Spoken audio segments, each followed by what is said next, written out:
Hello everyone, we are Team Unicorn, and our team member is Wang Yukai, Yang Fuling, and Gu Zhixun. And our group leader is Yang Fuling. First, I'm going to talk about our specifications of the work. We have only finished the design progress, but we haven't finished the synthesis progress, so we didn't know about our circuit area, operation time, and improvement targets. Second, I'm going to talk about our function algorithm. First, I'm going to introduce the algorithm of our max function and min function. At first, we input the data into the input data. Then if it's the max function, we will compare it with the out data, which is originally 0. And if it's greater than the output data, it will be transferred into the output data. Then the next input data come in and continue to compare. And after every round, the output data will be cleared. The algorithm of min function is just similar to the max function, but it's opposite. And by the way, we use the same comparator to reduce our circuit's area. Next, I'm going to talk about the algorithm of our average function. First, we input the data into our input data. Then we use an accumulator to compute the sum of the data. Then if we will decide if we will right shift or not by the counter. If the counter is equal to 8, then we right shift 3 bits. If it isn't equal to 8, then we will continue our accumulation. Then after finish the shifting progress, we will output the data to the output data. Next, I'm going to talk about extract function and exclude function. We also use the same comparator in this two function. First, we input our data to the comparator. Then we will check if its MSB is within the boundary. If we are using the extract function, then if the MSB is within the boundary, then it will be output. If we are using the exclude function, when the MSB is not within the boundary, then we will output the data.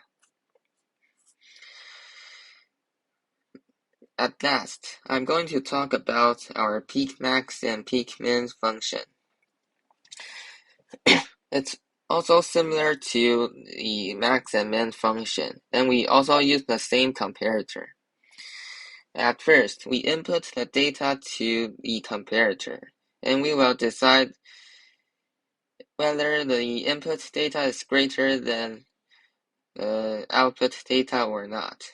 If we are using the peak max function, if the input data is greater than the output data, then we will output it to the output data. However, the difference of these two functions between the max and min function is that the output data won't be cleared every round. It will keep the output every round. The team's algorithm when we are designing our circuits. First, we refer to the algorithm of 整组 pro true in our extract and exclude function by looking at the most significant bits to decide whether the data is in the boundary or not. Second, we refer to TA's algorithm to design our max and min function. But because of the difficulties we met in making the 8-bit comparator, so we decided to refer to TA's algorithm. Third, we refer to DYBP's algorithm in making average function by also using a 131-bit register. And here's our architecture.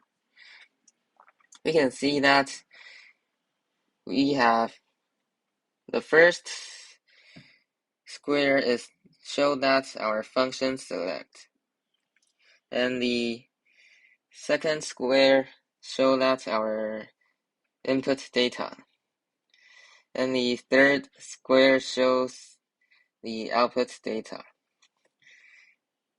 and the fourth square on the right is the input data counter and accumulator and shifter.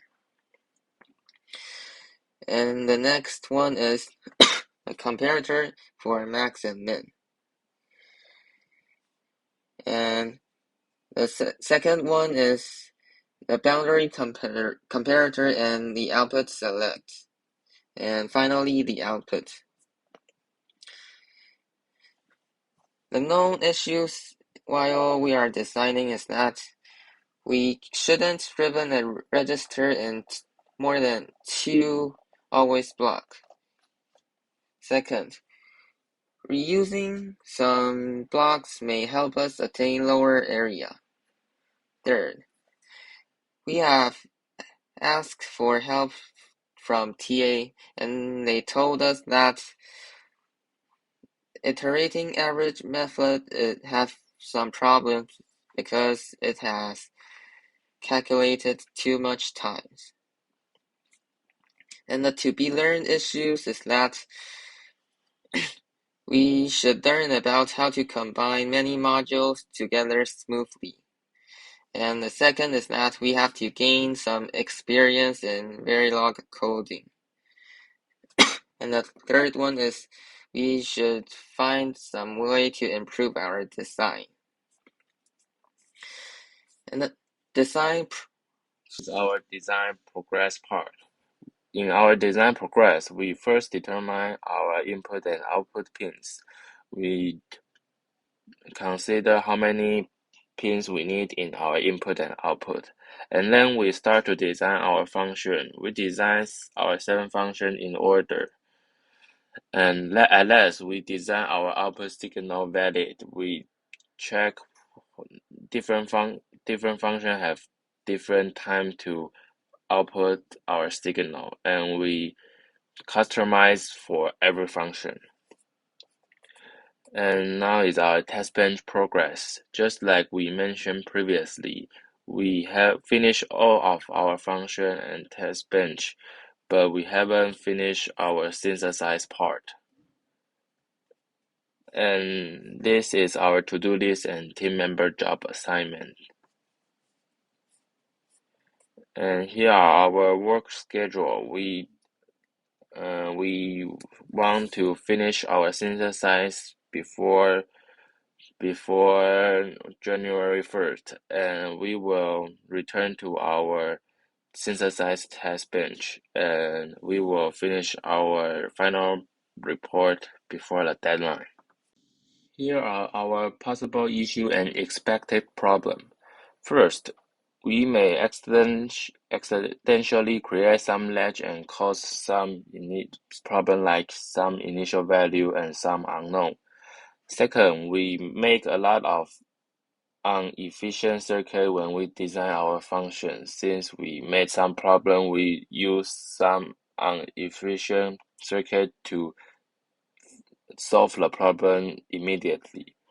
And the third is our synthesize problem. Actually, we made some synthesize problem already, and that is the reason now why we haven't finished our synthesizing.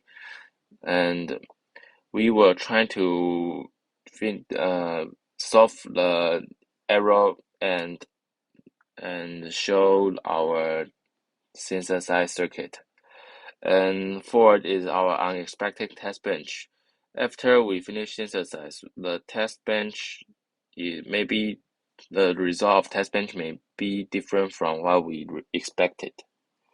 And here are all of our presentation. Thank you.